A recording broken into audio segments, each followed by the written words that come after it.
പ്രിയമുള്ള എൻ്റെ വിദ്യാർത്ഥിനികളെ എല്ലാവരെയും ഞാൻ ഓൾ കേരള ഡിസ്റ്റൻസ് എഡ്യൂക്കേഷൻ എന്ന് പറയുന്ന നമ്മുടെ സ്ഥാപനത്തിൻ്റെ കീഴിലുള്ള ഓൺലൈൻ വീഡിയോയിലേക്ക് സ്വാഗതം ചെയ്യുകയാണ്.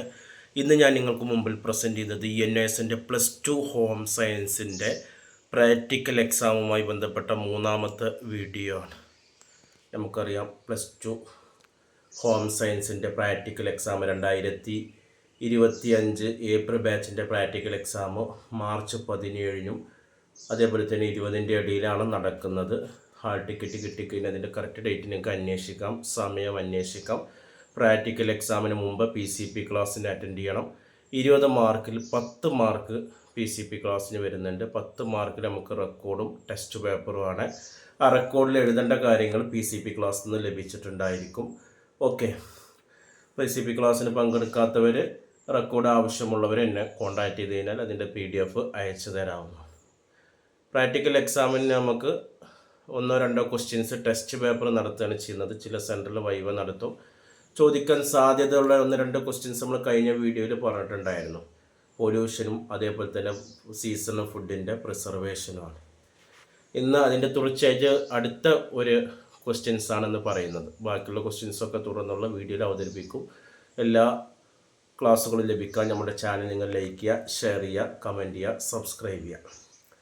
ഇന്ന് നമ്മൾ പറയുന്നത് നമ്മൾ ഒരു ഫാമിലി എടുത്ത് തരാം. നമ്മുടെ പരിചയത്തിലുള്ള ഏതെങ്കിലും ഒരു ഫാമിലി എടുക്കുക. ആ ഫാമിലിയുടെ പാറ്റേൺസ് നമ്മൾ അനലൈസ് ചെയ്യണം. അതൊരു ന്യൂക്ലിയർ ഫാമിലി ആണോ ജോയിൻ്റ് ഫാമിലി ആണോ നോക്കുക. അതേപോലെ തന്നെ അവിടുത്തെ ഏജ്, ഓരോരുത്തരുടെ ഏജ് കണക്കാക്കുക. ജെൻഡർ, മെയിലാണ് ഫീമെയിൽസ് ആരൊക്കെ, മെയിൽസ് ആരൊക്കെയാണ്, ഡിസ്ക്രിമിനേഷൻസ്.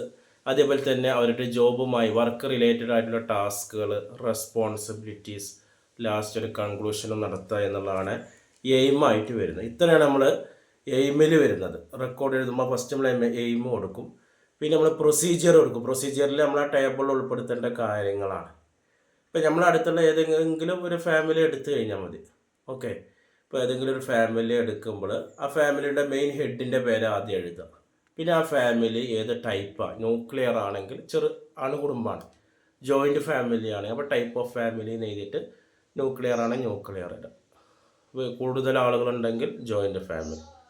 പിന്നെ ഫാമിലി മെമ്പേഴ്സ് എത്രയാണ്, ആനുവൽ ഇൻകോ അല്ലെങ്കിൽ മന്ത്ലി ഇൻകോ എത്രയൊക്കെയാണ്, അതിൽ എത്ര മെയിലുണ്ട്, എത്ര ഫീമെയിൽസ് ഉണ്ട്, ഇങ്ങനെയുള്ള കുറച്ച് പേഴ്സണലായിട്ടുള്ള കാര്യങ്ങൾ കൊടുക്കുക. ഓക്കെ, പിന്നെ നമുക്ക് ഒരു ഫാമിലിയിൽ നടക്കുന്ന ടാസ്കുകൾ. ഇപ്പോൾ ടാസ്കുകൾ എന്ന് പറയുമ്പോൾ ഫാമിലിക്ക് അകത്തുണ്ടാവും, ഇൻസൈഡ് ഉണ്ടാവും, ഔട്ട്സൈഡ് ഉണ്ടാവും. അപ്പോൾ രണ്ട് കോളാക്കിയിട്ട് ടേബിൾ വരയ്ക്കുക. ടാസ്ക് ഇൻസൈഡ് അല്ലേ, ഒരു ഫാമിലിക്ക് അകത്തുള്ള ടാസ്കുകൾ ഏതൊക്കെയാണ്, ഔട്ട്സൈഡ് ആയിട്ടുള്ള ടാസ്കുകൾ പുറമാണ്. ഇൻസൈഡ് എന്ന് പറയുമ്പോൾ ഫാമിലിക്ക് അകത്ത് നമ്മൾ കുക്കിംഗ് വരും, വാഷിംഗ് വരും, പിന്നെ ഹോം മെയ്ഡ് ആയിട്ടുള്ള എന്തെങ്കിലും റിപ്പയറിങ് ഉണ്ടെങ്കിൽ അത് വരും. ഓക്കെ, പിന്നെ വീടിൻ്റെ ഉള്ളിൽ ടൈലറിങ് നടത്തുന്ന ആളുകളുണ്ടാവും, അല്ലെങ്കിൽ എന്തെങ്കിലും സ്വയം തൊഴിൽ നടത്തുന്ന ആളുകളുണ്ടാവും. ഇതൊക്കെ വീടിൻ്റെ അകത്ത് ചെയ്യുന്നതാണ്. ക്ലീനിങ് ആയിക്കോട്ടെ, ഇങ്ങനെ വീടിൻ്റെ അകത്ത് ചെയ്യുന്ന ജോലികൾ ഒരു ടേബിളാണ്. ഔട്ട്സൈഡ് എന്ന് പറഞ്ഞാൽ വീടിൻ്റെ പുറത്ത് ചെയ്യുന്നതാണ്. നമ്മൾ കറണ്ട് ബില്ല് അടക്കാം, അല്ലെങ്കിൽ നമ്മൾ ഇലക്ട്രിസിറ്റി ഫോൺ ബില്ല് എന്തെങ്കിലും അടക്കാൻ പോവുക, അല്ലെങ്കിൽ എന്തെങ്കിലും പച്ചക്കറികളോ പലചരക്ക് സാധനങ്ങളോ വാങ്ങാൻ പോവുക. ഇതൊക്കെ നമ്മൾ പുറമേ പോയി ചെയ്യുന്ന കാര്യങ്ങളാണ്.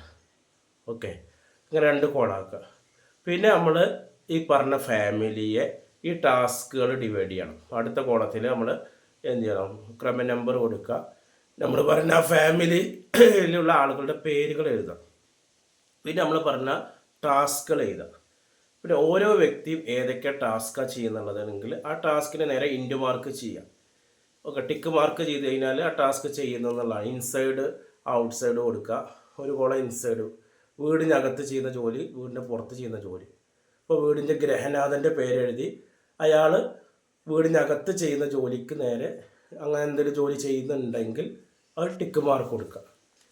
ഇല്ലെങ്കിൽ അതെന്താണ് നമ്മൾ എന്ത് ചെയ്യണം, ടിക്കല്ലാത്ത രീതിയിൽ ഇൻറ്റു മാർക്കാക്കിയിട്ട് കൊടുക്കണം. അടുത്ത ആളുകൾ നോക്കാം. ഇങ്ങനെ ഓരോ വ്യക്തിയുടെ ഫാമിലി എടുത്തു കഴിഞ്ഞാൽ 10 ആളാണെങ്കിൽ 10 ആളുകളുടെയും ഇതേപോലെ പേര് എഴുതിയിട്ട് വീടിനകത്ത് ചെയ്യുന്ന ജോലി, വീടിന് പുറത്ത് ചെയ്യുന്ന ജോലി എന്ന് പറഞ്ഞിട്ട് നമ്മൾ എന്ത് ചെയ്യണം, ഡിവൈഡ് ചെയ്ത് കാണിക്കണം. ഒരു ഫാമിലി മാത്രം മതി. ലാസ്റ്റ് നമ്മൾ കൺക്ലൂഷൻ കൊടുക്കണം. അപ്പോൾ ഫസ്റ്റ് നമ്മൾ എയിം കൊടുക്കുക. പിന്നെ ഇൻട്രൊഡക്ഷൻ വേണമെങ്കിൽ ഇൻട്രൊഡക്ഷൻ ഒരു പാരഗ്രാഫായിട്ട് കൊടുക്കുന്നത് നന്നായിരിക്കും. പിന്നെ പ്രൊസീജിയർ കൊടുക്കുക. പിന്നെ നമുക്ക് എന്ത് ചെയ്യുക, ഫാമിലിയൊക്കെ അകത്തുള്ള ടാസ്കുകളും പുറത്തുള്ള ടാസ്കുകൾ എഴുതുക.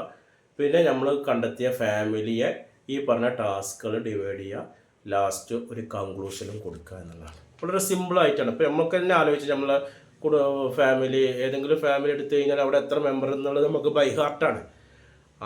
ആ ഓരോരുത്തരും ചെയ്ത ജോലികളും നമുക്ക് കാണാപ്പാടറിയാം. ചിലവർ പഠിക്കുന്ന ആളുകളുണ്ടാവും, ചിലർ വാർദ്ധക്യമായി കിടക്കുന്നവരുണ്ടാവും, ശിശുവായിട്ടുള്ളവരുണ്ടാവും, ഹൗസ് വൈഫായിട്ടുള്ളവരുണ്ടാവും.